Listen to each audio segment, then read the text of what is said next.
Boo! Good evening, folks. Welcome to another session from the Wise Asylum.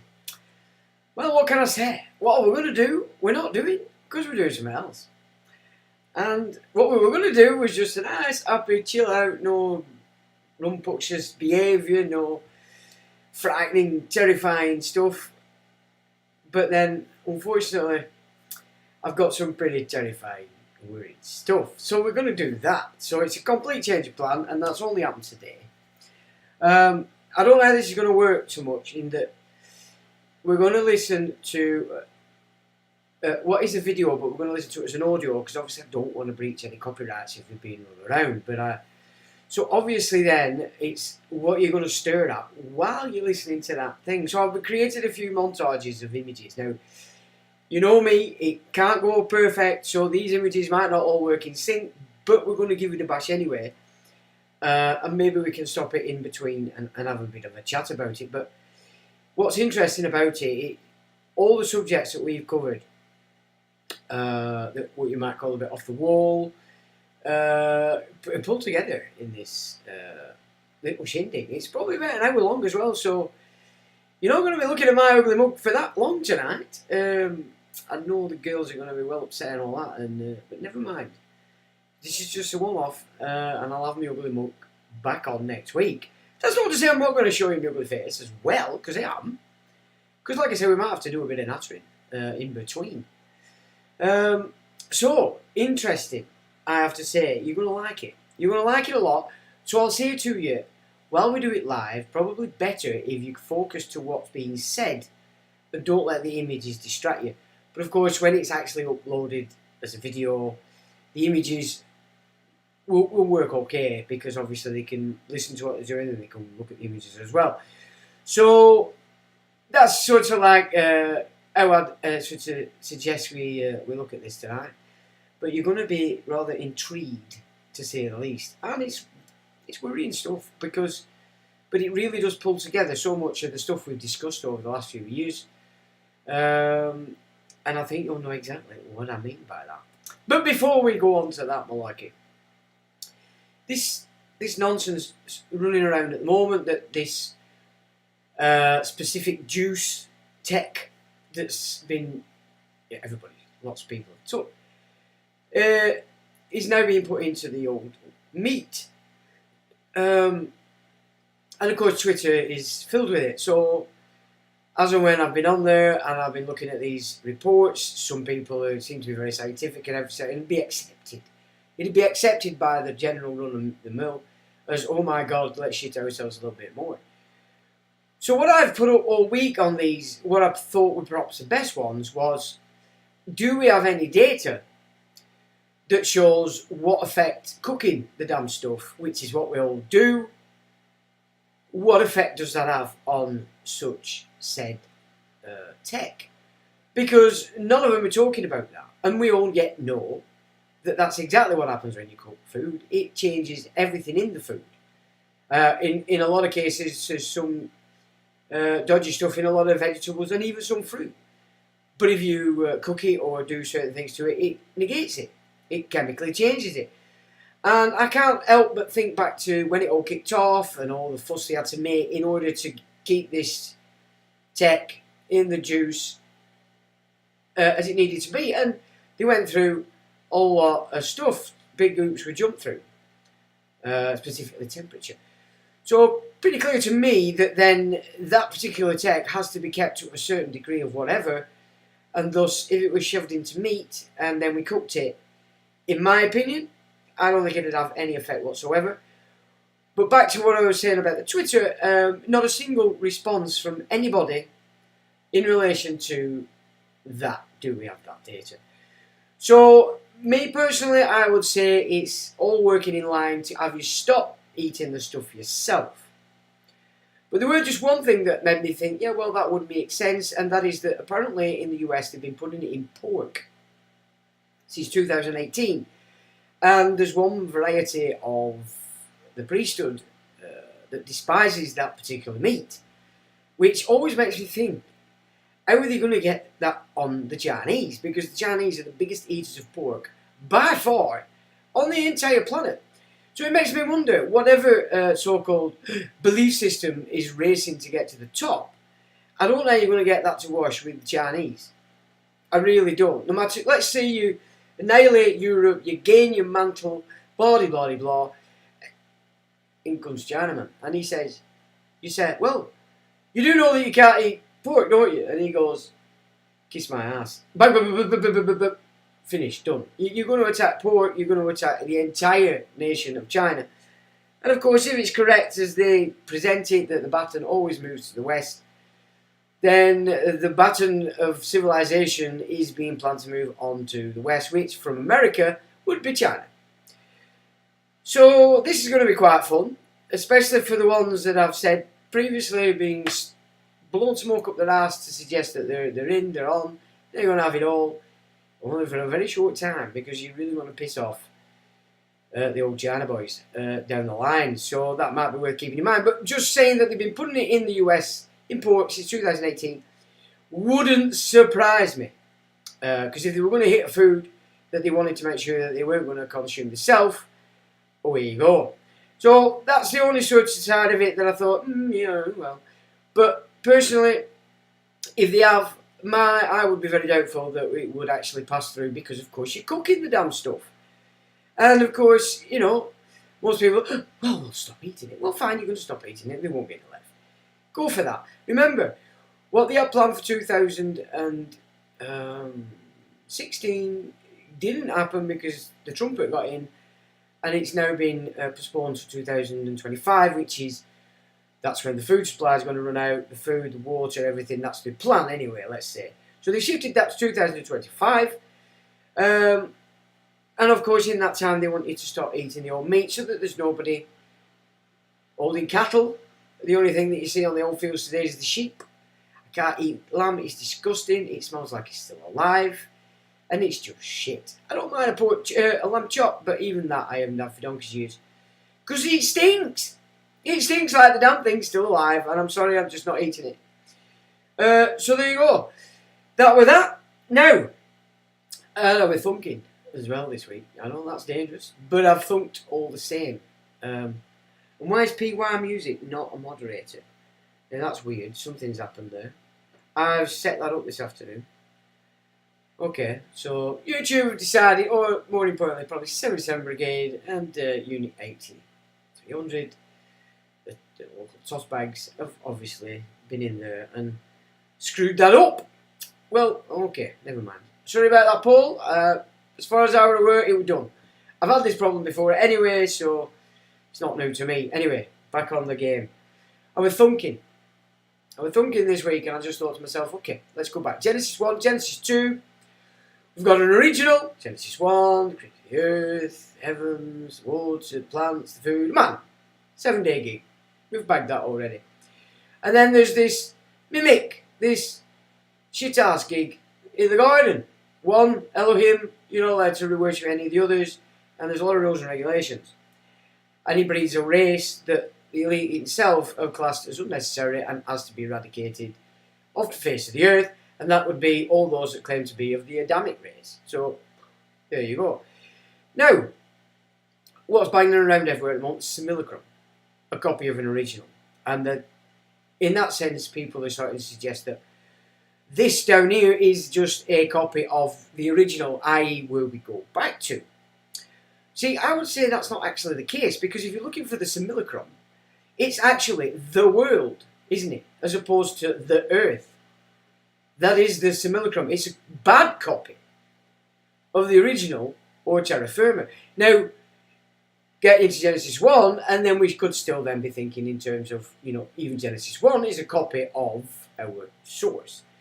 But I think that in mind, all the knowledge, the data, the information that you can find in relation to this idea of the simulacrum being a source, then what I'd have to say is it is no wonder all the gurus are duds, all the recent prophets are duds, all the shills abound everywhere, because they're all seeking nirvana in the world, in the simulacrum, in the copy. That's the problem. That's why the world is deceived, as it says, great men and all. As, you know, the self-professed member of the ruling bloodline said clearly that none of them are acting according to the station that they are supposed to act to. So, and that was in, what, 2003 or 2008, one of them. So, that's what I would suggest is the reason why the prophecies could have suggested that everybody's deceived. Because they're all seeking nirvana in the copy. It's a paradigm boundary that you can never find it. You know, you have to come out of that. And then you're moving through yourself. Because you can't do that while you're in the world. Because the world is dictating everything you do, everything you think, all your future moves, etc., etc. It's got complete control. You're not going to attain any kind of nirvana or enlightenment in that shindig. First you have to come out of that. Then that's not affecting you. Then you can go and deal with you as a spiritual being shifting and becoming non-attached to the actual earth itself. Yeah. So becoming unattached from the things of the world is only the first stage. And absolutely, that is exactly, in my opinion, why the gurus are duds, the prophets are duds today, the recent ones, and everybody's heading to the same calamity. So, there you go, folks. I thought I'd just share that with you because it makes bloody good sense to me, I have to say. Right, who's joined the old Wise Asylum today for some non-medicated therapy? Let's have a look. So, John Francis says, good vid and it hasn't even started. John, you're a very naughty boy, but we do love you anyway. Mew says, good evening one and all. How do, Sean? Good evening to you, Mew. Paul, PY Music says, evening all. Paul, I have no idea what's happened there. I'll solve it in the week. John Francis says, hello, Sean and lads, and we've got a brown thumbs up. Tommy Tank says hello. Hello to you, Tommy. You're at Hunt. Oh, yeah, very clever. Says hi. Might have to keep our eyes on that little shindig there, obviously being clever and smart and flippant. And I suppose if we weren't the Wise Asylum, we'd giggle and chuckle and think you were fantastic and amazing. So we'll probably expect some shite from thee. Anita FUC. Okay, we got 2 fruit bats. That's obviously why PY Music has been turned off as a mod, because it looks like 77 and you're in 83. You're busy and happily totting along to try and wreck the old live stream. So there you go, we've sussed you already, you pair of shitbags. John Francis says, buy local, exactly. Yeah, buy local. Eggs, where's the egg problem? Here we've got a lovely lady on the market selling her own eggs, all fresh. They're bright orange, they taste delicious. Why would you buy one from the supermarket? Anita Kelly says, good evening to you. Mupit, I'll enjoy my bacon and black pudding, but it even more. See, that's the thing, isn't it? It's cooked. Cooking summer kills everything. Gollum said so in the Lord of the Rings when he was protesting about them killing it because they cooked it. Yeah, there we go. John Francis, good vid again. Well, thank you, John. And so what are we now? 15 minutes in and John thinks it's a good one. That'll do. Tommy Tank, yes. Nice one. There we go. Mew Pit says, and I do like lamb curries, lamb chops with mint sauce. Well, good for thee. And it's not my thing. Joanne Kerr says yes. Naughty, says John. And Lex Smart says evening Sean. Evening to Lex. And Anderoo says evening Sean. And the evening to the lovelies. He's not used that term, but I'm not going to say that because it's very naughty. Very naughty today. Now then, where do we start? Let's just start by, how many times now have I presented to you guys that all these world leaders, all these institutions, these foundations, these huge mammoth bodies that are taking over everything on behalf of the Uber Priesthood kings, is Henry Kissinger. We've explored that the WEF is in fact Kissinger Associates, and of course we've suggested that Kissinger Associates is more than likely the ambassador office for the Committee 300, which stands above all and everything that you get through La La Land and its media. John says, seen people pouring coke on pork, the reaction is bizarre. Well, I mean, there's a lot to suggest it may be even a sort of a hybrid of the old boar and the human. That is pretty clear in some of the Islamic stuff, but of course that is not Islamic really, it's Talmudic or Zohar, so it's steel. But there's a lot of data to suggest that the reason why the pig is seen as dirty is A, because of that, it's hybrid, but also because Jesus actually shoved the old demons into the old boar. I think Islam copied that and said that Muhammad did it, but I couldn't find anything really to suggest that. But Jesus didn't eat pork? I don't know, Lex. I wasn't there. And I have to suggest nobody has a clue because none of us were there. We're guessing or we're copying, pretty much. Lectivius in.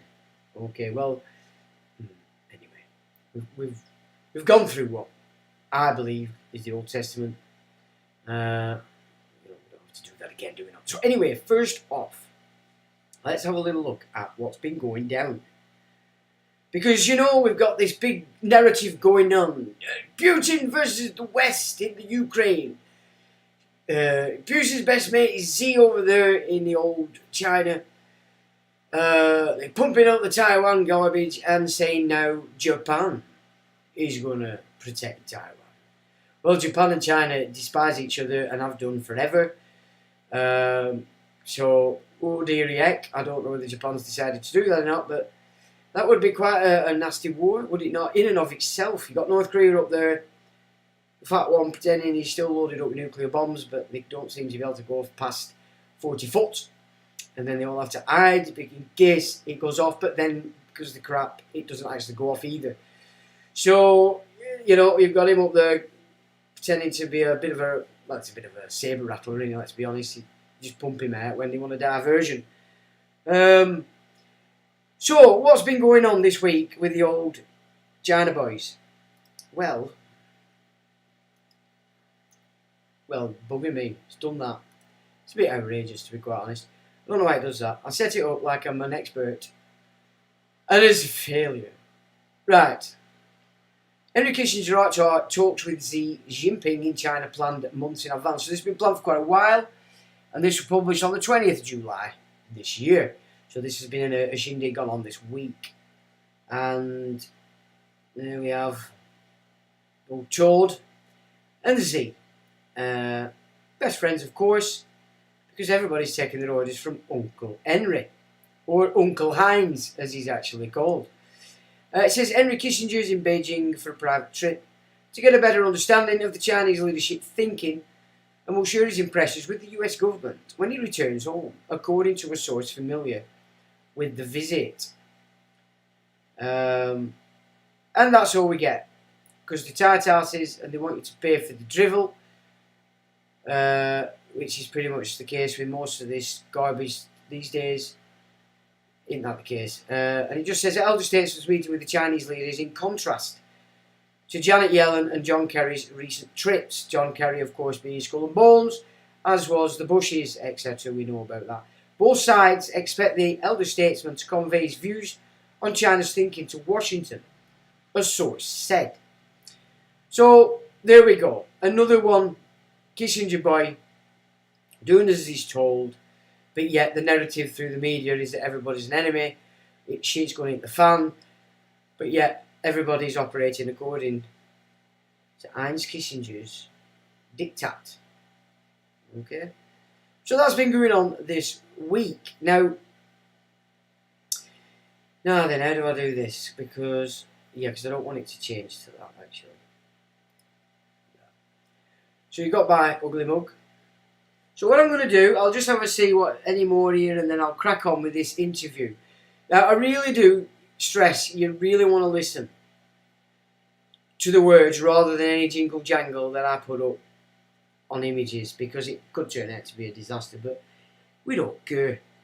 North Korea has a psyop. Of course it's a psyop. Sup Sean and chat, I hope you all had a good week, says the COS93, and we've got a fish. Fish with a big gob spouting 3 dots of water. Right, so there we go. Okay, folks. I want you to listen carefully, because just sit back and listen, because it's a bit of a roundup as well of so many of the subjects that we have covered. This guy himself is called David, and basically I'm just going to let it run. Worries. We know water as H2O. It's not H2O, it's HDO. HDO is hydrogen deuterium oxide.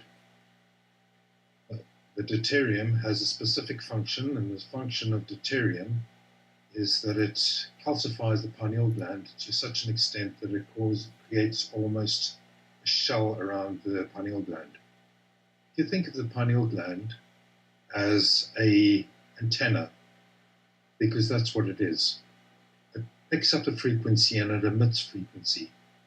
That's why when you walk into a room, you can feel the negative energy, and then you immediately turn around and walk out.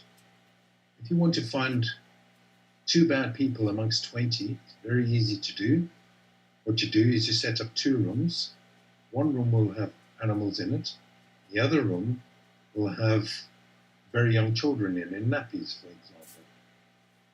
You walk the 20 people through individually past those 2 rooms. Those pets and those children will act very negatively towards those 2 bad people because of the frequency that they pick up. Their pineal glands haven't been closed, and they're aware of things that we are not aware of. When we consider that you've got an egg around your pineal gland, what I've come to realize is a lot of people who are very awake tend to have had head injuries.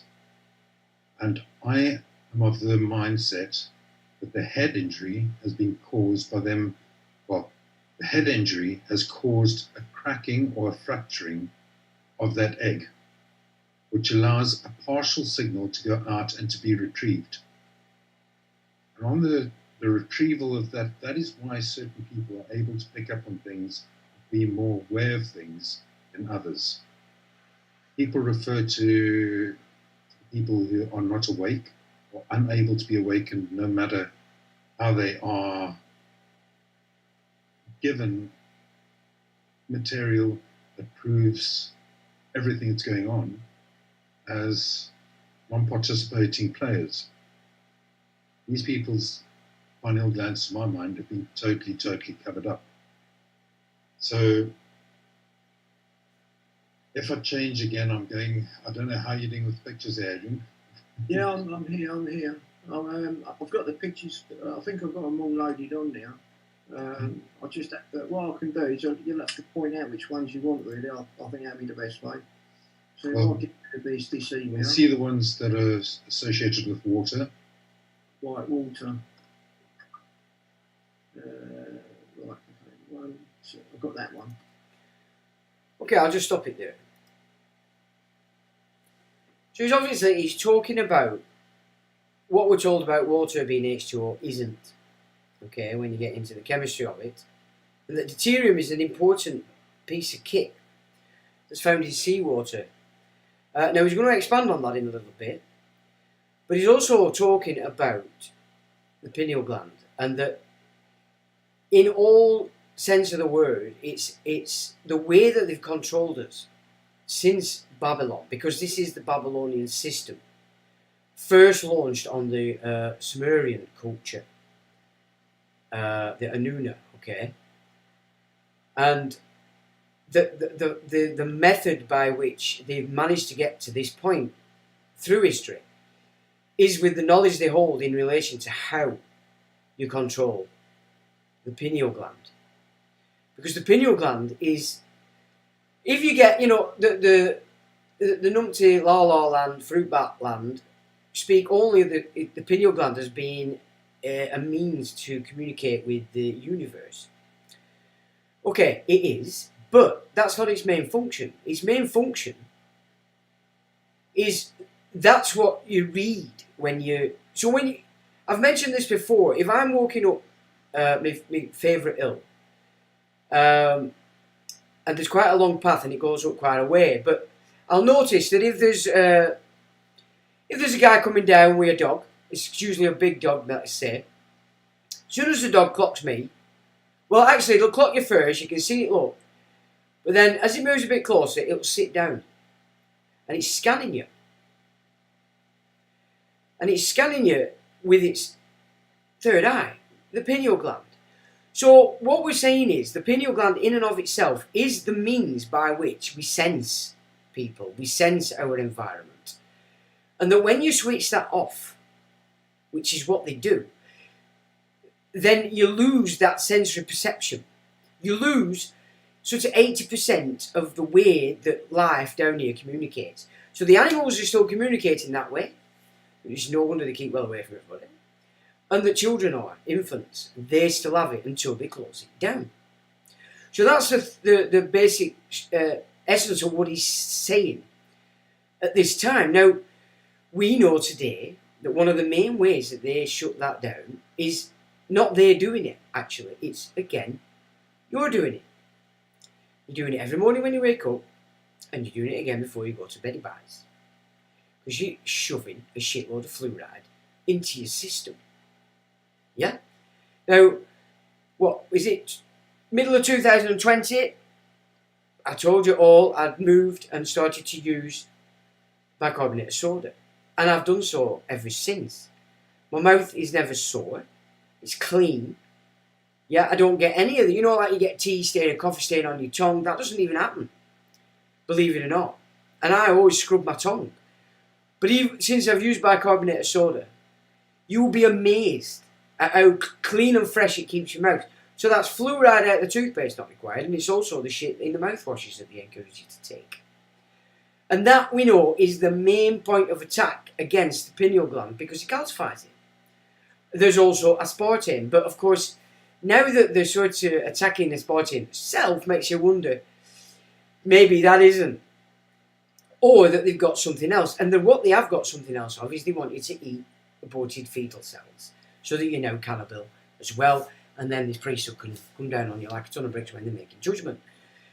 So that for me is a reason why they get rid of aspartame, because the stem cells, aborted fetus cells, are something like 300 times sweeter than even aspartame. So you can see that they never do anything without reason when something that they're using is actually essential to the shutting you down. So yeah, it's so important that you stop doing this to yourself. You stop taking and ingesting the very thing that's attacking, the very thing that puts you in a position whereby you believe everything that comes on the telly, you believe everybody in a suit, and you danced to the dance in the last 3 years. There's reason for that, and that's because you're not functioning at the pineal gland level. Okay, so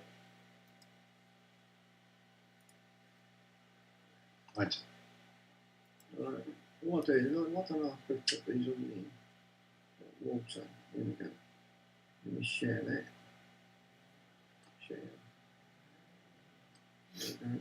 sorry for the delay on that, but Right. I didn't have time to edit it. Is that showing okay? Time it up. Yeah, that's fine. So when just roll them slowly, and you'll figure out what I'm busy talking about at the time. So if we're talking about sound, you've got frequency and sound. You get what's called a air cannon, and that is using the vibration of air. In sound, we have phonetics, and phonetics comes from the Phoenicians. Allegedly, that's where it originates from. If we have a look at the education, everything that's been given to the children is influenced by the alphabet that we've been given. The alphabet creates sentences or creates words. Words are created from spelling. Spelling is spells. The spells that are used over there really influence the attitude, the health, the mindset of the children. It's part of the training to keep them into this factory workers type of mentality. Like I said about the health, you've got the Mexican physician who created a machine. He was killed in 2019. The machine is the equivalent of an MRI scanner, works on frequency, breaks down your graphene to molecular size, which is able to be withdrawn out of the body using magnets. If I go to the origin of frequency, it makes it.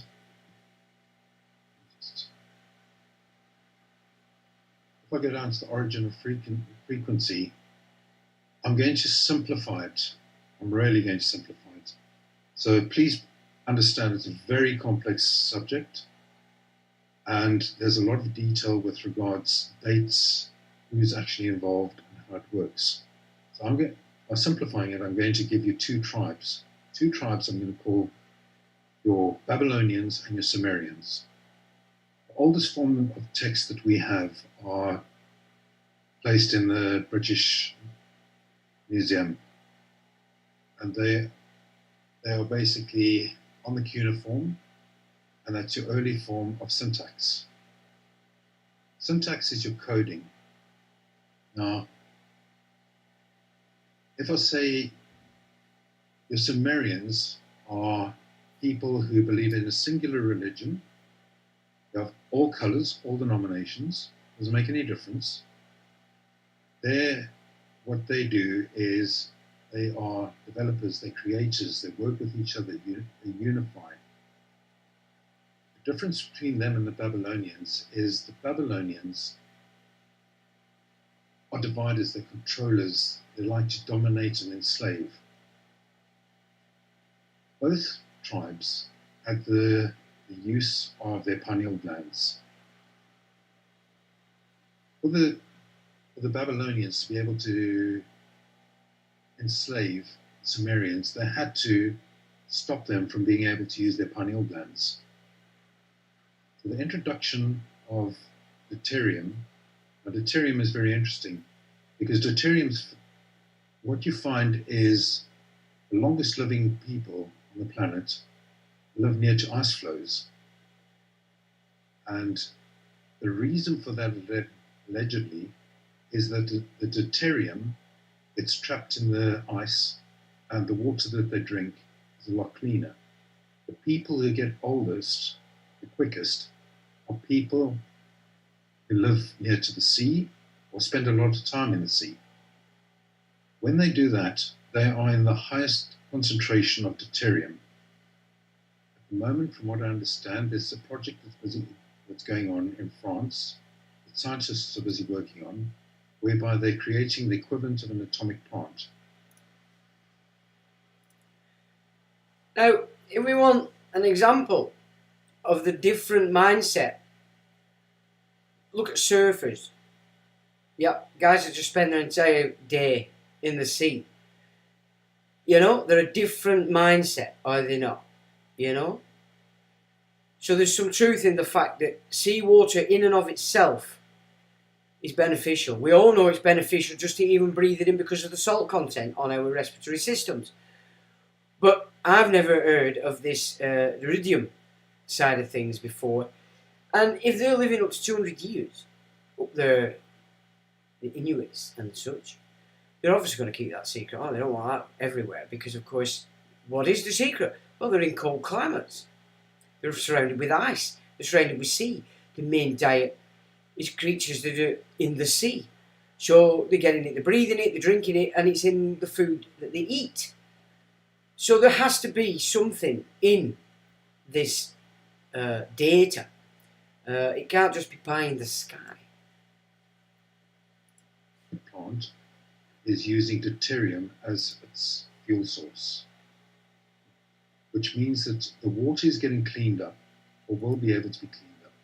There's no negative output from the deuterium coming out or being used, and that will constitute so-called free energy, what I understand.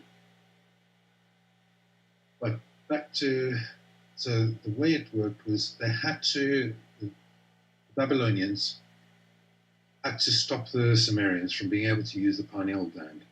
The pineal gland has the ability, the benefit of it is that you have to be absolutely true. You cannot lie, you cannot be deceptive, you cannot do a negative thing to a person, because the pineal gland is the one that picks up on that frequency of negativity. That is what these young children and the animals pick up on. So they introduced deuterium. The deuterium took away the ability for people to communicate in an open manner, which allowed the Babylonians to start manipulating them. The Sumerians realized that something was happening, that they were losing the most important part of their communication, because the higher level of communication is that of frequency, which is part of the deuterium, which is part of the pineal gland, my apologies. And that, if you talk about frequency, you can use frequency for levitation, for cutting of stone. You can use it in multiple ways. But the ability to transfer information from one to another using the full capacity of the pineal gland, which allows a greater capacity of the brain to be used as well, allows for these things to happen. There's a place called, in California, called the Coral Castles. If you look into that, you'll find that these things were built, this place was built by a gentleman who had massive pieces of coral dropped off, and nobody was ever around to see how he moved the coral around. He was able to manufacture things, if you want to call it that, but stack and move these large objects without any assistance. Two young boys came across him one day, and they saw him standing with what seemed to be a levitating ball in his hand. Look it up, it's all there. So back to it again, when they lost the pineal gland connectivity, what the Sumerians did was they needed to find a way to create the honesty and the truth of their communication. They thought that they had upset their God. So as a form of apology, they tried to build a monument or a tower to apologize for whatever they had done, in the hope that this ability would be returned to them. At this point, when they were halfway through building this monument, the Babylonians were able to introduce multiple languages, which we call Babel. The multiple languages then divided people who lived in different areas together, divided people by color and by region. That division was very beneficial to the Babylonians because they could control them once they divided them. The problem was, in later years, we'd be told that that was the Tower of Babel.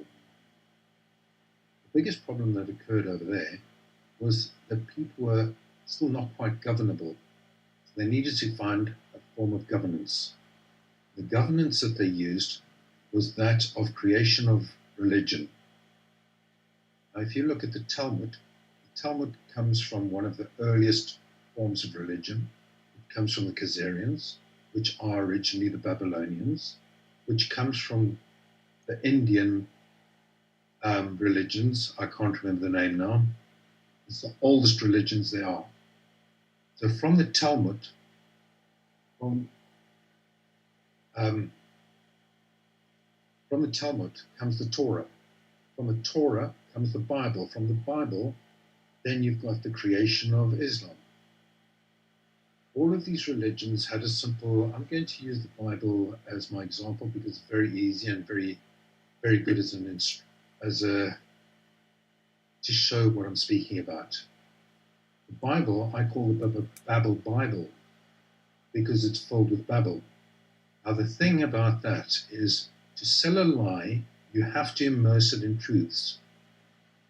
All of the populations knew that there was a singular God. In the knowledge that there was a singular God, they could tell each of these populations that their God was the singular God. Each of these religions were given exactly the same instructions. Instructions were, do no harm to each other, be mindful, all sorts of things. Basically the 10 Commandments. And it's replaced and it's repeated throughout all the religions. However, and it also does say, do not kill other people and do no harm to others. However, there seems to be a situation occurring where there's a duplicity in it. So the duplicity comes in where they turned around and they said, but that other religion is an evil religion because they don't believe in your God. Your God is the only God. So in that case, you can subjugate them or kill them or enslave them. And that's perfectly all right. So the reason and the justification for what they did, that is why I'm not religious, but I believe in a God. I believe in a greater being, call it what you like. That is why I can pick up a Bible, irrespective of my lack of belief in the Bible. I can pick it up on any day when I've got an issue, open it up and look at the first place, and it gives me answers, which is amazing to me that it can actually do that. So that, to me, says that the hand of the Creator is in all the religious books. We've been divided because the answer to legality, the answer to all sorts of parts of our lives are all the parts of our lives. Sorry, I got distracted as the picture came through.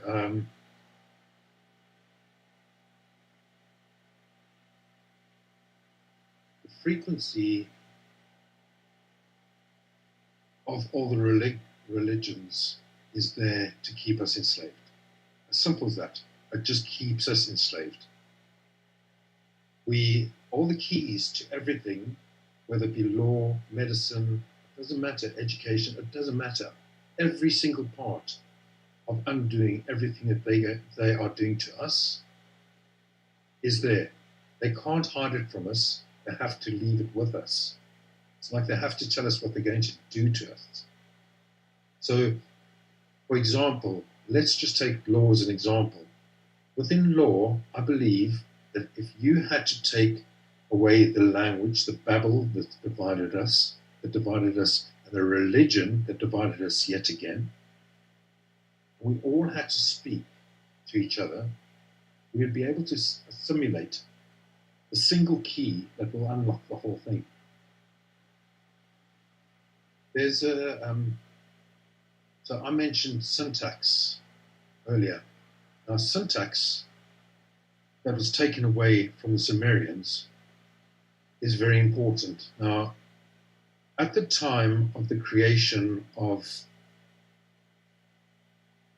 so I've talked about the Tower of Babel.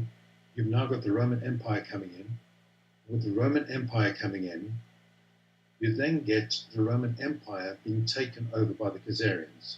And the way they did this was very clever. It's like Rothschild turned around and he said it took us 500 years to get to this point. Their planning and their strategy is over decades, over centuries, where they can plan that for the great-great-great-great-great-grandchildren. We can't do it for our children, let alone our grandchildren. So what they did was they had the Sumerian pirates surrender to the Roman Empire.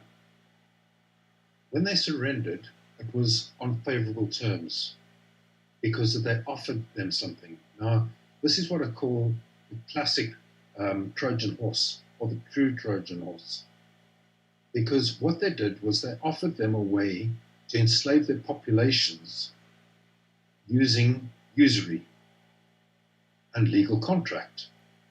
However, what they did was they held back how they wrote the legal contract, which is in frequency, and the legal contract was written using syntax. After being in the Roman Empire, they were taken in, they were made to be senators. They were involved in creating the banking and things of that nature. They were then in charge of the guards, so they would be the paymasters for the guards, food stores, and places like that. You had the Byzantines who came down from North Africa, from Northern Europe, skirted around Europe, came to North Africa, took over North Africa, and then came to ask for permission to join the Roman Empire.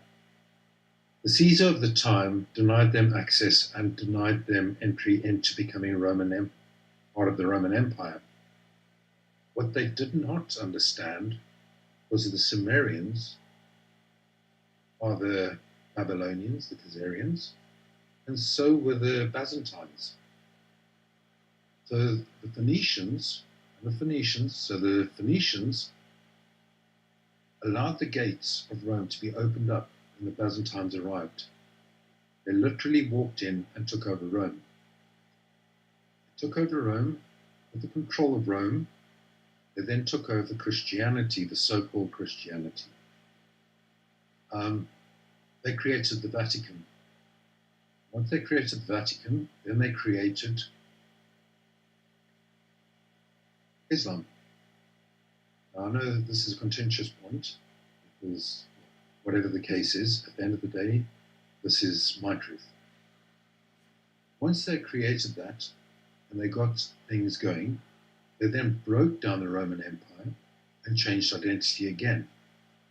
When they changed identity, from my understanding, it was organized by 70 Khazarians. And those 70 Khazarians divided up the whole of Europe into kingdoms. Now, if you want to see a simple example of that having occurred in recent times, you just need to look at the Middle East, the Rockefellers. So they went over there and they created borders, which created kingdoms, which allowed the creation of royal families who never were royal families before. So this ability to create the royal families allowed for, I'm jumping back now to the European theatre, kings that they put in place in the European theatre are exactly the same as the kings that they placed in the Middle East. The way it worked in the European one, I don't know about the intelligence service, how it worked in the Middle East, but the intelligence service that was used in the European theatre was that of, there was 3 parts to that component. Part 1 was the jester, or should we call him the fool. He was the only person who was able to take the Michael out of the king and all of his men and all the guests and have free reign. He was should we call him the second in command. The first in command was in line with the Baphomet, and that was the eunuch.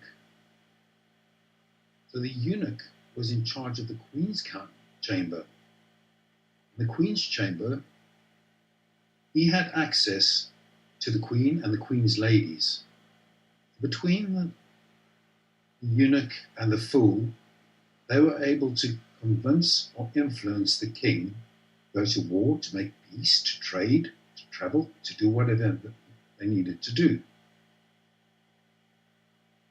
Now, they created a base before they set up the kingdoms, and the base was located in the Ukraine today.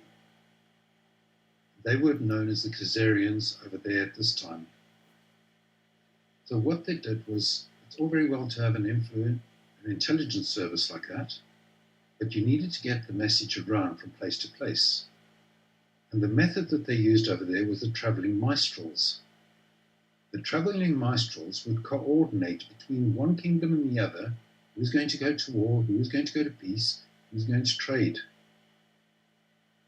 Now, during this period, while they had this intelligence organization set up and running, they then infiltrated the military structures as well, which allowed them to control all the wars. So, you've now got a group of people, the Khazarians, who love nobody but themselves, set up in the Ukraine, and in the Ukraine, what they're doing over there is they are in the middle of the trade routes from east to west and west to east. They were the most hospitable hosts that you could find. Travelers who were traveling through there with their goods and their wares were taken in as guests.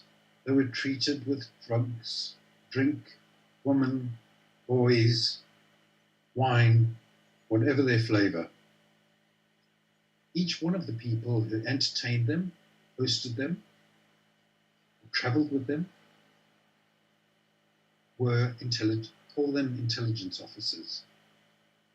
They extracted from them where they lived, what they traded in, who their family were, who they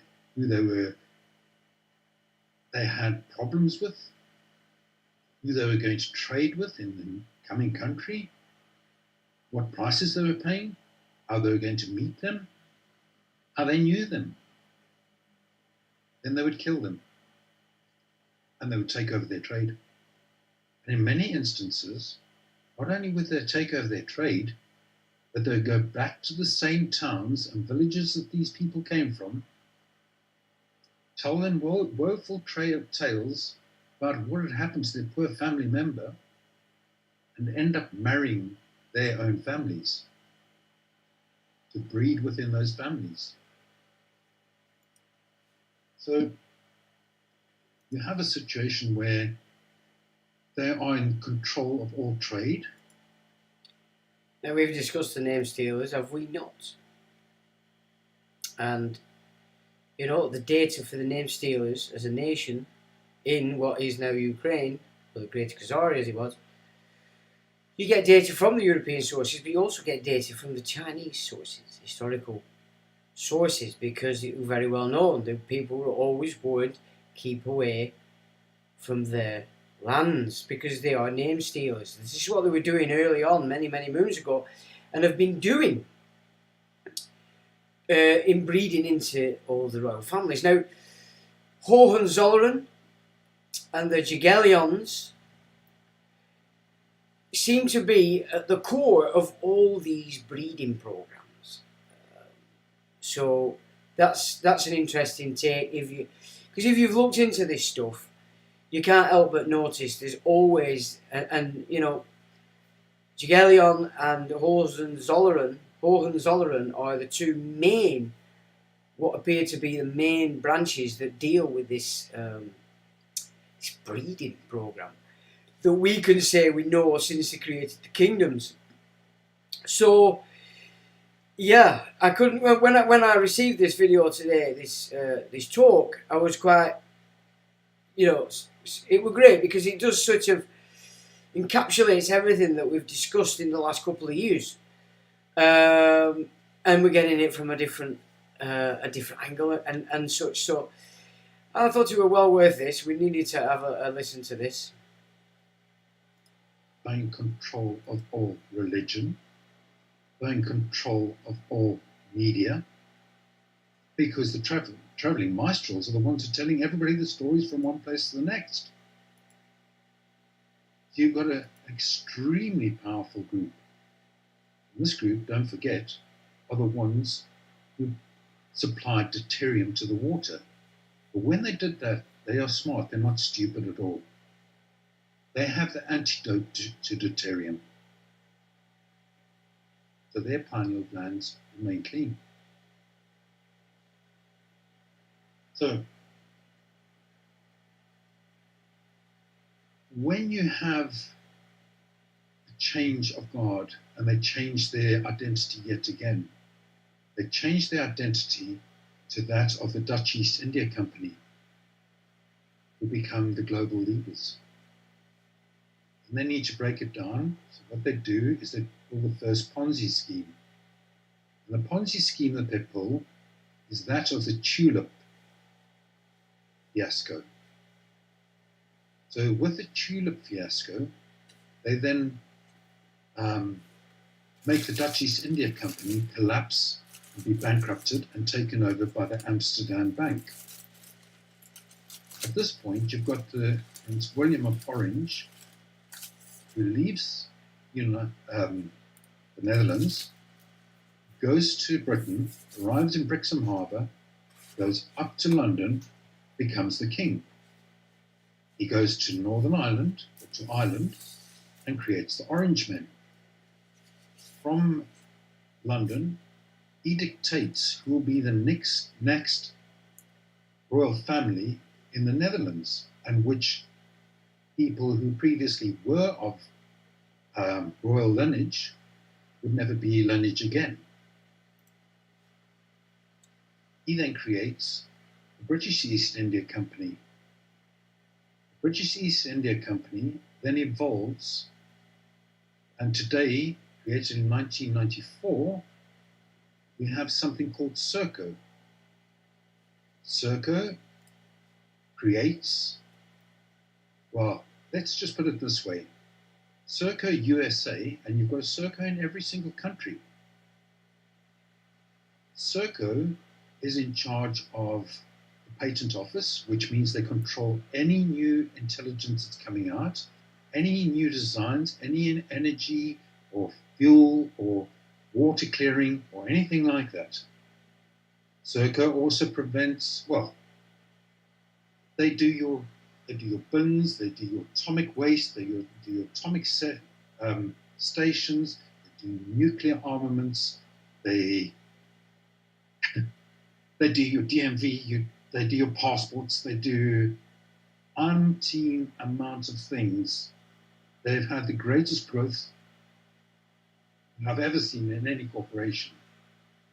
And they are just the spider at the middle of the web. But if we go back to frequency, I went to a mosque the other day and I was speaking to an imam and I asked him about syntax. I said to him, what do you know about syntax? He says, yeah, I know about syntax. He said, what do you know about syntax? I said, well, a description of my understanding of syntax. I said, if you take a sentence and you bring it to a lawyer, you say, what does the sentence mean? The lawyer will say to you, what's wrong with you? The sentence is the sentence. It means what it says. If you're not happy with that, you take it to a barrister. Barrister uses Black's Law and he uses word magic. I can't remember the name of the other book, but that's what he uses. And he says that's what it means, because this is our book of coding. But if you're not happy with that, then you take it to QC, Queen's Counsel. When you take it to Queen's Counsel, you find that they use syntax. So he laughed. I said, so why are you laughing? He said, because we use it as well. I said, I beg your pardon? He said, yes, we use it. I said, what do you mean we? He said, all imams use syntax. So now, the thing is, the Khazarians, their introduction from the Ukraine was very interesting, because what they did over there was they took over businesses that were good, strong, flourishing businesses, and they basically took them over. When they did that, what they're very good at doing is to come into a situation like the Vatican. They are the ones who run the Vatican. They are the ones who run the corporations.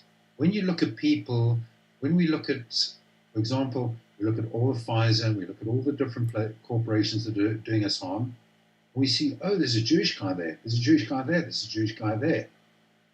We need to be very careful, because they like to point a finger, and they like to put puppets in play. So they'll put puppets in place so that we will do their dirty work for them,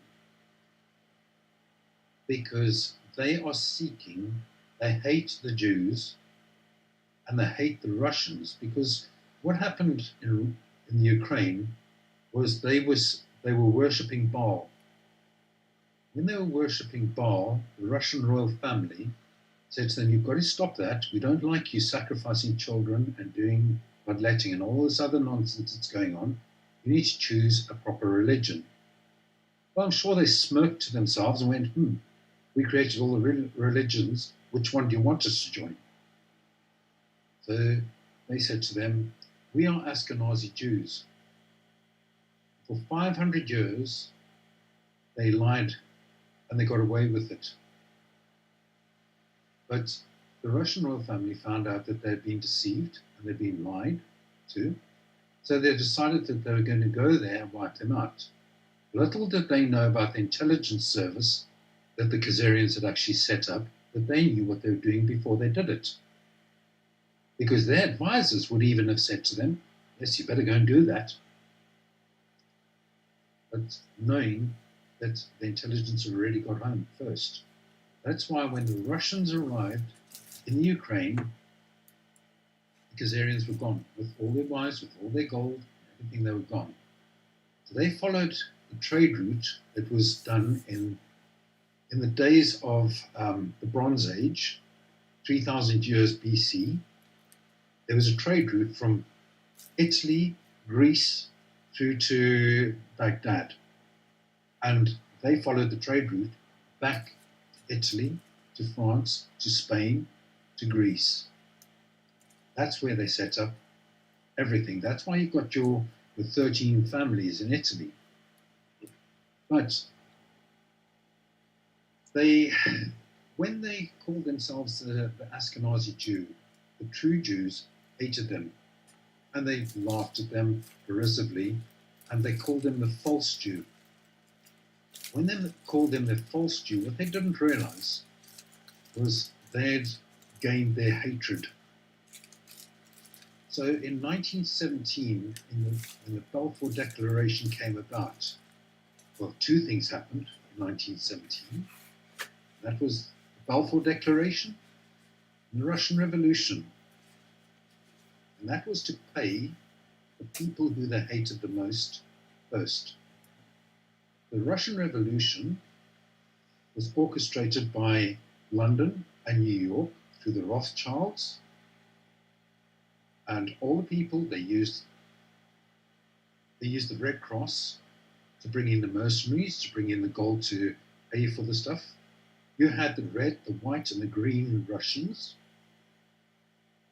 And the people who were in the Ukraine were literally wiped out because they didn't like them having been daring to step into their land. Before the Second World War, you had Hitler having an agreement already with the Rothschilds to have the Jewish population be able to be moved over to Israel. And all the game of the Second World War, the concentration camps, was to capture the database of the Jewish population.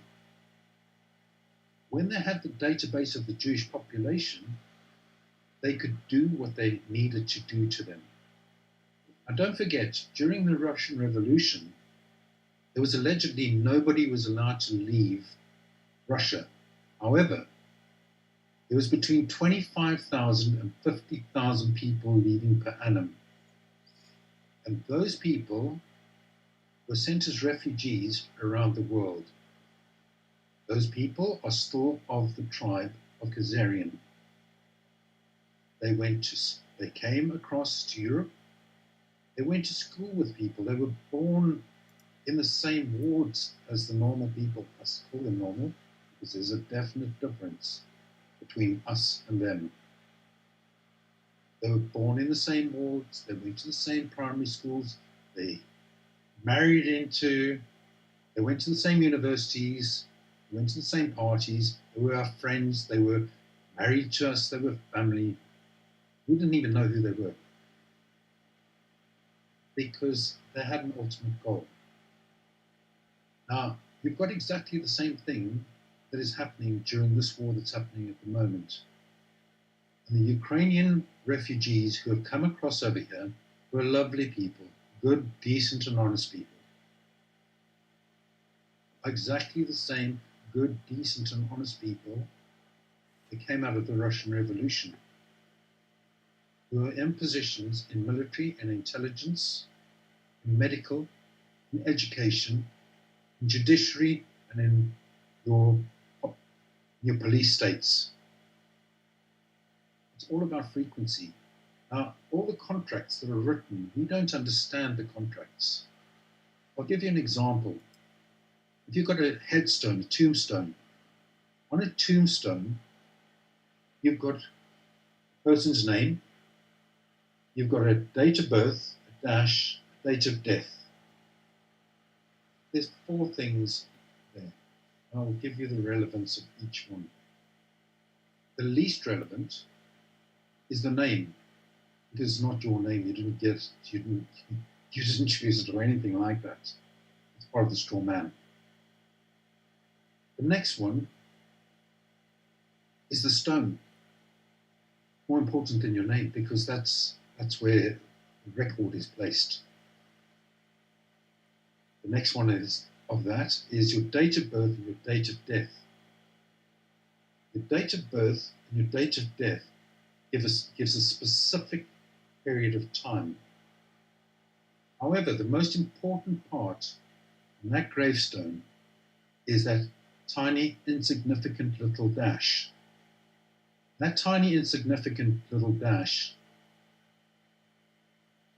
contains how the mother of that person felt when that person was born, how the father felt, the failures, the achievements, the loves, the hatreds, the hurts, the pains. Every part of that person's life is encapsulated in that little dash. That is the relevance and the power of that little dash, that insignificant little thing. Now, if we take that little dash and we change it from being on a stone into the Word document that is the contract that has been signed by all of our countries to make us all slaves of the WHO, do we understand the power and the significance of that particular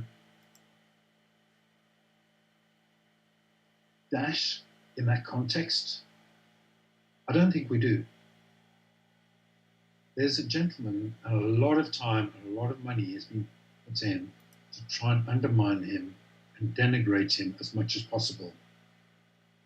I would recommend having a look at a gentleman by the name of David Wynn Miller. He analyzes and breaks down syntax. He classifies himself as a 92nd degree Mason. He did some substantial work. So when I talk about frequency, I'm saying that There's the natural frequency and there's the frequency that we are governed by. And the frequency of those words, crucial.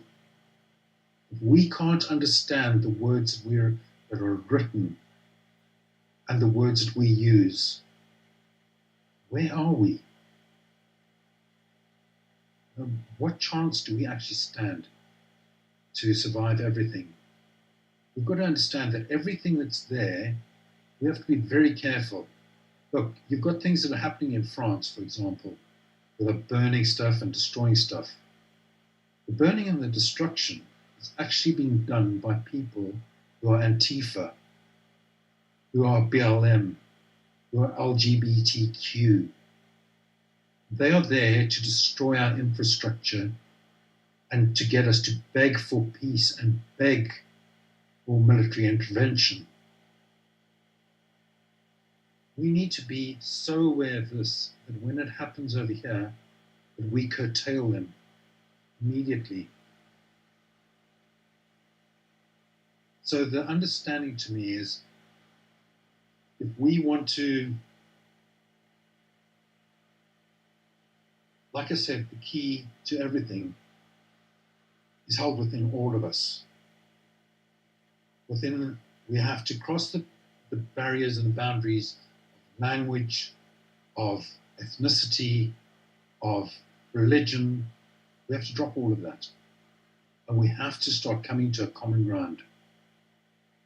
Not only that, we have to preserve things like a judiciary and different places where our medical system has to grow. We have to literally pick and choose pieces that can be used within the medical structure that can be used to our benefit. But we have to see where they've taken, they created aspirin, for example. It comes from the white willow bark. But that aspirin that they make is molecules that are stuck together with free radicals. The free radicals are things that are causing cancer, doing untold damage to us. As to whether it's part of the aging process, we don't know. But at the end of the day, it's not good for us. But where we've got infrastructure, engineering type and infrastructure, the biggest problem that we have is people who have been able to advance to the higher echelons of any industry, whether it be engineering, medical, legal, education, it doesn't make any difference.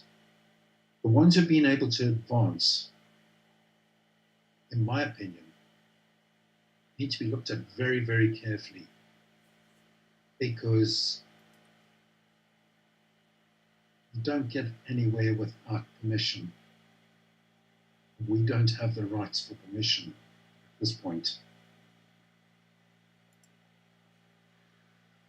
Okay.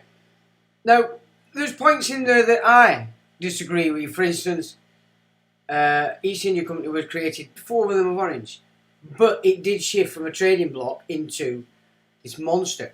Now, we've looked at William and Mary, and I've given two sides, probably more erring on the fact that I thought that its potential, what they were trying to do, were sanction what were common law into parliamentary law. But then the other side to that is that they were obfuscating common law by presenting it, in parliamentary law, so it were obfuscated. Now that works in sync with what David Higgs is telling us, that the jurisdiction are completely distinct, i.e. common law and equity law. So if you thought everything was encapsulated in equity, which is parliamentary law, you wouldn't be looking for common law, and that would be how they've managed to get it across for people thinking that government or parliamentary law is the law of the land. It's not, and nothing like it. So that did change, and William and Mary, that happened under their gig, and it also was made worse with Anne, who followed that up with the Act of Union. So that's a couple of one mistake he's made that I weren't. There's a few in there that he said, but I wanted to present this just to show that it covers quite a few topics that I've covered, doesn't it? And right or wrong, I just wanted you to hear it because there's a lot of sense in it as well. So what are you guys actually saying about this? Because I want your input. That's about as much as we need to actually see on that. So where did we get up to before? Let's have a look. We had to go. Yeah, done that. Head injury doesn't have to mean a physical one. It can also mean a traumatic mental episode. Absolutely, which is exactly what they do. From age, it's got to be between age 3 and 5. They sodomise the child and it opens the pineal gland, and then they're mixing it up. They're putting in that child's mind what it is they want, which is why the Jesuits are famous for saying, "Give me a child from 1 to 7, and I'll give you the adult." They use the term, which is the term grown up. So yeah, I'd agree with that. Traumatic mental episode as well. And how many people are suffering that these days with what they've just done to themselves. Juan Curse is excellent. Thanks, Juan. Cause 73. 3 waves. Thought it got me there. Michael Jones says, "Howdy show." Michael, howdy to you. How much bicarb do you use, show? So I use the electric toothbrush. I just have a little tub of it and I just dip it in so that it covers the top. Away I go. That's it.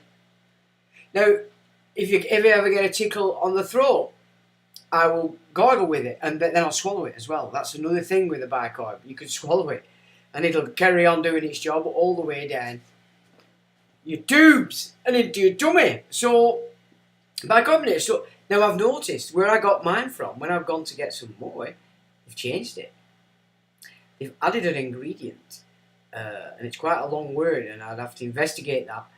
But I haven't yet because obviously I don't actually need any right now. But, if you get rid of that, you really are in trouble.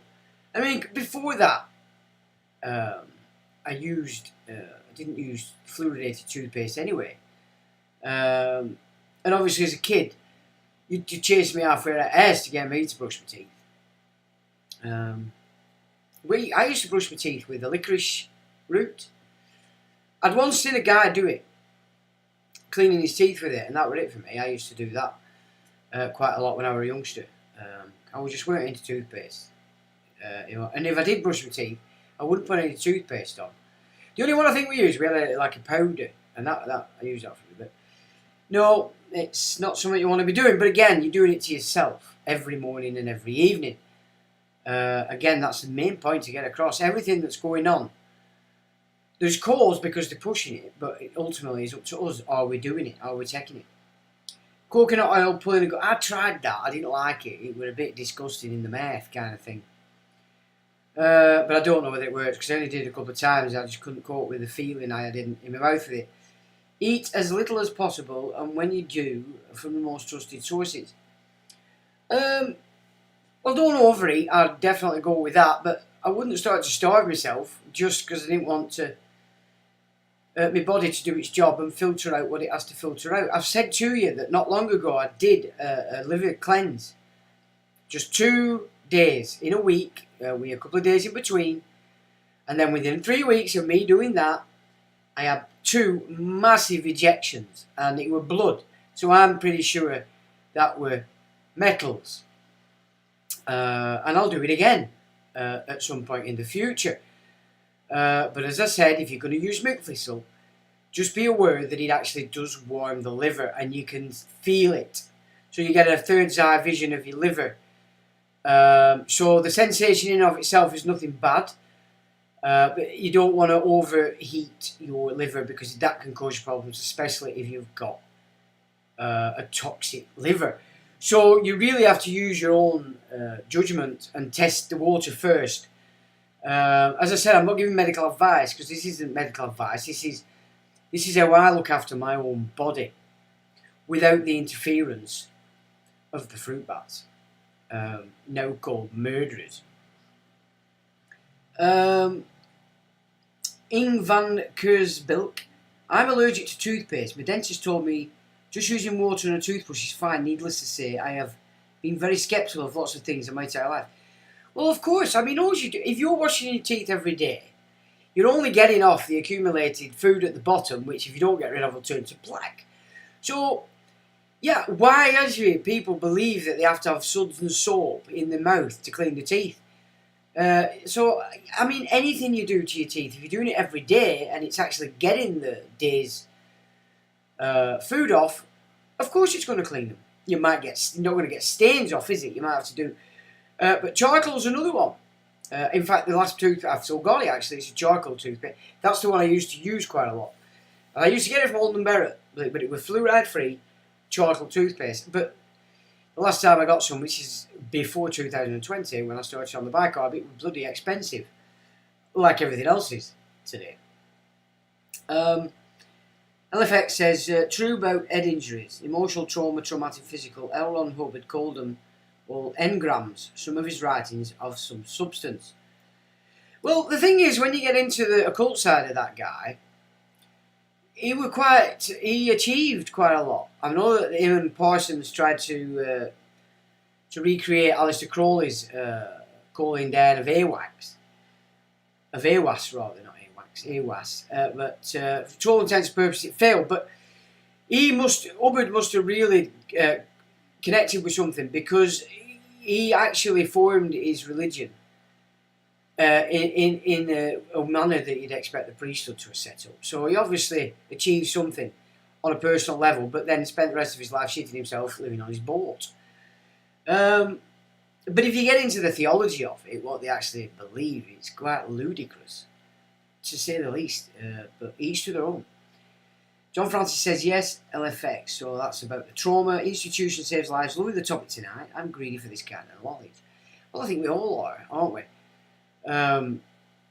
But more importantly, time and time again, the main narrative that I'm giving you is that nobody's doing anything to you. You're letting them. You're following them. You're copying them. You're using the products. So you're doing it. So when you can start to... This is why I said at the beginning about the reason why perhaps there's all the gurus are duds, prophets are duds, because they're seeking nirvana, enlightenment in the simulacrum, the copy, the world, the garden gig, as opposed to the original, which is the earth. Now, get to earth and outside the world, then you look at your dealing, aren't you? Then we're looking at your source. Where's your source? But if you want a source down here, you're sourced on the earth in the world. The simulacrum, in my opinion. So you're doing it yourself. We do it to ourselves. It's the inability to create for oneself and this need to copy. So LFX Freak went C. Well, you like that kind of stuff, don't you, LFX? I've got to give you that. Antarctica is closed off for a reason. Nothing is ever by chance. Although I think I misunderstood what he was saying in the early, when I were introducing him, because it sounded like he was saying that the iridium is actually a bad thing. So I don't know whether he cocked that up himself and went up his own ass, or I've misheard it myself this afternoon. So again, there could be a cock up there. But none of us are perfect, are we? You know what I'm saying? We have to give that little bit of a leeway. So, worlds beyond Antarctica, quite possibly. Individual with no individuality, individual. Okay.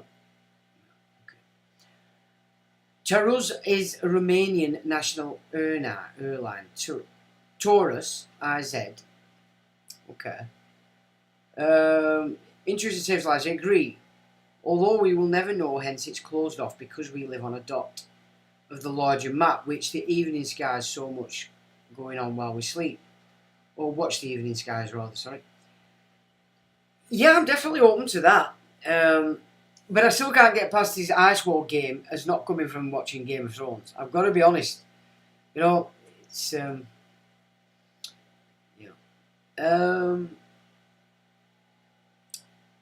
A Hill one says, evening all, good evening to you. LFX frequency to get some HDO and reclaim his frequency. Frequency key to unlock Pineal. Well, just don't let it close down. Don't suck into the shit at school. I never did. Ever. I just didn't. I listened to what I wanted to listen to. The rest I knew bullshit. And I didn't take it on.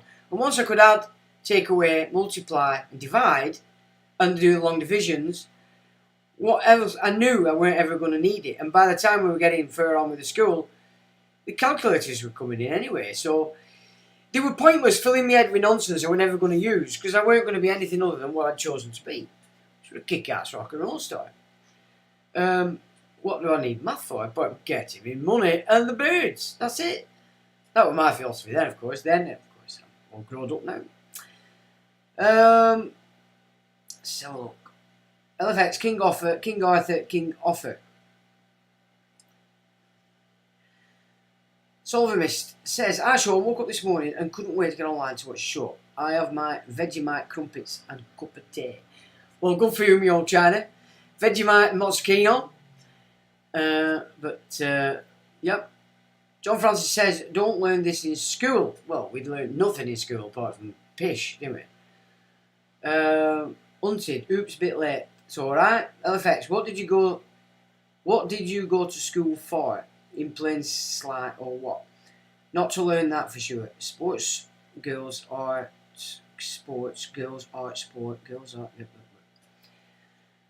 Okay. John Francis, sports ball and racing cars for the dumb masses. I mean, you look at this, women in sports. There's nothing wrong with women doing sports at all. But where they go completely nuts up the arse is they've spent the last, 50 years telling us males how shit we are, and all they've done it last 30 is copy us. So, well, why has that happened? Because it's not natural to the female, is it? It's what's been put in their heads by school, because mum and dad haven't given a shit.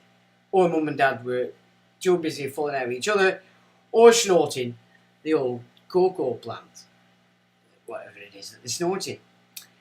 So look.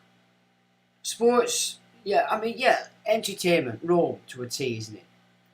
Every time there's a problem, let's get the gladiators out. Let's get the lions and tigers out and whatever. Untitled says, I'm late, hello Sean everyone. Well, that's disgusting, pal.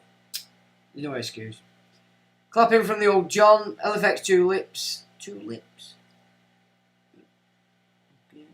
Oh, tulip. Yeah, 2 lips, 4 tongue. Yeah, like that. Moose says, I worked in Holland in the bulb industry and know this tale. Really? Well, that's interesting. LFX 4 tongue. Oh, he said it. Tongue and then circus. New pit circle owned by Falk in Norway, once the employer of one of your moderators, Sean, who helped buy Circle. So that'd be the extremely deluded one, would it? It's okay if you're deluded, that's fine, just don't spread it. You know what I mean? That went a bit funny. So that's gone right up there.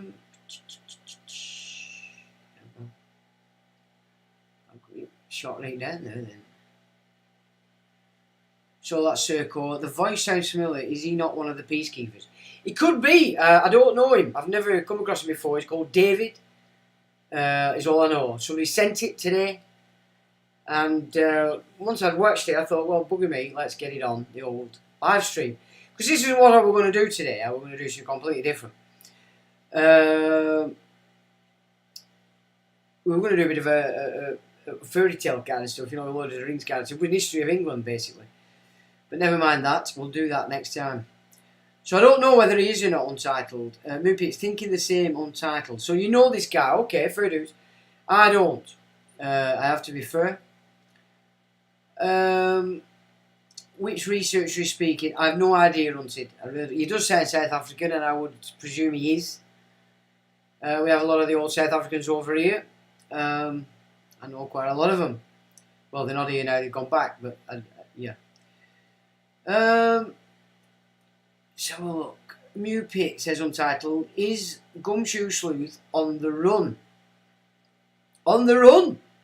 Ooh, what's going on here then? And Forscully says, peace to each of you, peace to you, me old China. LFX, Miss Gumshoe's breakdowns. Or Miss okay, you miss his breakdown, I've got you now. Yeah, I haven't seen him for quite a long while on the old YouTube. The Untitled says he's a chill. I think you mean shill there, you old mucker. He's a shill. Now then, who's he shilling for? Because if he's a shill, you should have an idea who he's shilling for. Is he shilling for himself, or is he shilling for a group? Forscully says, been sharing your links with the show, and your trespass and encroachment has been shared to help people. Thank you for your clarity in its presentment. Well, thank you, sir. I'll tell you what I did fail to mention in that video is the entry number, which is exceptionally important. The entry number of the cargo piece for the ship. Yes, I have seen a bit of action on those two videos. So that's you, is it, Forscully? Well, thank you very kindly. It's good that people start to see this and it can start to open their minds to the reality of the actual prison and the slavery that's about to come upon us, because it is exactly where that is, and that is not understanding title, not understanding the words that you read. And as he's presented today, he's talking syntax. Now, David Wynne Miller, I did take on board a lot of his stuff. It was interesting stuff, but I lost interest. He's dead now, I believe, and this other guy, Gold, just took it over, hasn't he? I've mentioned him before, but I think, like, in a bit of, I don't know whether they go way too far to confound you, or it just does go that far, the old rabbit hole, when it comes to what they've actually done with the language. So again, the jury's always been out for him, for me. Mew says, I spoke with him 2 weeks ago. He's pissed off with people. He's helping people who are suffering like his wife was. So I would suggest, are you talking about Gumshoe, Craig? Okay, so LFX Untitled says, nah, can't be. Mewpit says, Untitled, a shill really. Ukraine, UK rain. You're good with that stuff, I'll tell you that. I'll give it you. Forscully says, Franco Collins shared a lot of truth, as you are shown, about the merchants. Yeah, and I mean, I got a lot of mine back in the early days. Well, it's not in the real early days. It's actually when I got on the internet from... I forgot his name again. I mean, we were talking about him last week and I forgot. I have not heard anything from him for a long time. But he were tied in with the LaRouche crew. Saw through them, left them. Now, the Orange Order, as David presented, is what runs Mr. Garish and the UK column. You need to keep that in mind. So, whether they're for ill or for not, again, the jury's out for me. And they did a lot of bad stuff when it came to that Ollie Gregg, and that's unforgivable. And there's never been an explanation forthcoming. That in and of itself is rather telling in relation to UK column. But as I said, I know Brian personally. But I always said he's a good guy. I'm not so sure about those around him. Oh, you know that yet? Law of Merch and Merch Chant. Crazy. Igatha, Forscully, glad to see someone else who is familiar with Frank's work. So Franco Collins, I've not heard of that guy. Right, so, okay. Frank's website was very impressive. Is it not there anymore? If it's there, can somebody send me a link? Put a link on here, and then we've got it. Michael Jr., yes, he covers a lot of what you've been saying. Okay, good, because there are ancient sources for this stuff. But a lot of it were pulled together. What's his bloody name? I can see his face. I can hear his voice. And as soon as we come off here, I'll remember it, no doubt. So yeah, if there's a link to that website, Frank O'Connell, I'd love it, please. Pantera says LFX. Forscully, yeah, I wonder, did he move it somewhere else? Because it was chiseled down and I was able to get some info out of it. If you can't find the site, just go back to the Wayback Machine first, point of call. I've had some of my own old stuff pulled off Wayback Machine that I failed to save back in the day when I didn't know my ass from my elbow. Having said that, everybody that I knew kept saying to me, back up, back up, back up, keep copies, back up, keep. But of course, I were too stupid then to know that they knew what they were talking about. Igitha says Forscully in 2015 or so it seems to have been taken over. I don't believe he took it down himself. Yeah, a bit like mine. We all took over first, I was blocked out of it, and then over maybe 10-year period they started taking them down. The last one being the one I had of the Dutra expose, the Jersey cataloguing the killing of the judges that were against paedophilia and paedophiles. We were killing them here in UK, killing them. So it's a shame, but look on Wayback Machine. We're over here. LFX, bicarb and lemon will almost clean anything. Exactly. Well, bicarbonate soda is amazing stuff. So many different types of law and his multiple sites. Such a shame that knowledge was blocked off for others, and that's Igatha. Yes, indeed, says Forscully. Michael Jr. You can still access his site on the Wayback Machine. There we go. I started to pass it around and was blessed to locate it from someone on Telegram. You see, if you get onto that stuff and it's something you want, just copy it. Copy it into a file, and then you've got it. Sometimes you might have to copy the image and insert it. It might not copy straight the images as well.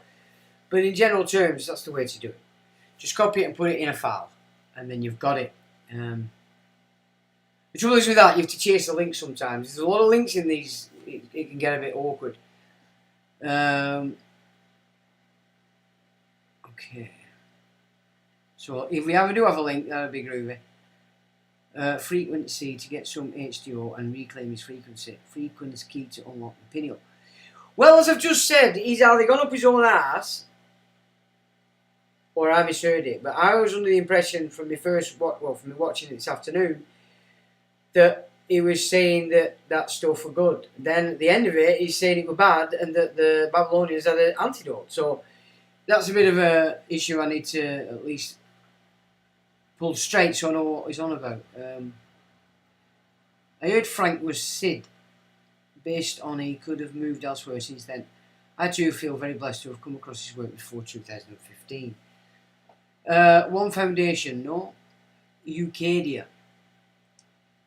My teeth go in the glass every night, no more toothache for me. Well, there you go. He's no peggies. Moo's got no peggies. How do you manage eating them lamb chops, lad?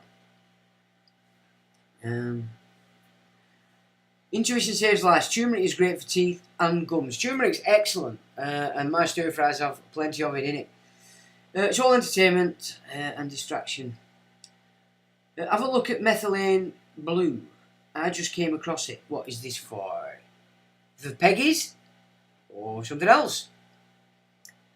There's a book by Mark Sloan and Eric Berg. A medical doctor mentions it. And this is methylene blue, is that? Are you talking about methylated spirits here?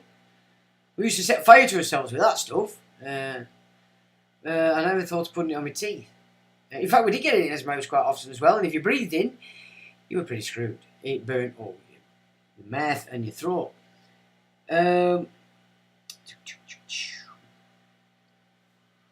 All is Atom says, good evening, Mucker. Good evening to you. All is at. LFX Eucadia, yes. I have no idea what that is. Here is a book I came across too called Ancient Law by Henry James and some in Maine. And then there's emoji convos going on between Igatha and LFX. Fortunately, I will go all for it in my stash. Cheers, chaps. I'm on the Wayback Machine. It keeps looping, then goes to login page. Well, I've noticed that they're removing a lot of stuff off Wayback Machine even as well. Because if I can't find a lot of my old stuff, which you can't, first point is Wayback Machine. And once upon a time, it used to have a lot of it on. Now, it just seems to have main pages, but you start chasing the links and they're not there. So, which is a shame. But Wayback Machine does it for free, so you can't really complain, can we? So Frank says, Dr. Berg is a channel here at YT where he speaks about the meth blue. Okay, well, is it not methylated spirits? Because that's blue. You clean it. You clean your train tracks. You used to clean it with that. Some lads used to drink it, but we mainly used to set ourselves on fire with it. A bit like if you've seen it, I've put a video on my face where these nut jobs round a campfire and they have a snare drum. He's banging a snare drum. Somebody puts meths on it, and somebody lights it, and everybody gets set on fire. Pretty typical barbecue, and it's just blokes. So yeah, there you go. It'll affect innocence in no sense until acquittal. Alright. Copy the link, Sean. So you've put them on over here.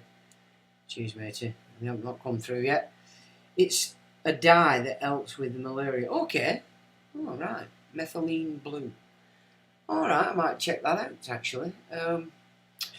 Well, we've sort of come to the old end of that then. I've nothing else to say. You guys don't seem to have any more questions. So I thought it was important. We just at least, it's another point of view. It incorporates a lot of data that we've discussed over these years. And I thought it were interesting. And I thought it were worth sharing. So yeah, that's me pretty much done. And, well, what can I say apart from hope you have a good week. Thanks for joining me and taking part as usual. Nice to see you. These Sundays keep coming around even more quicker than you can believe. So time is definitely speeding up for old me, I'll tell you that now. So on that note, chaps, I'll say thanks for joining. Have a great week. And all I can say is till the next time.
Okay, fine.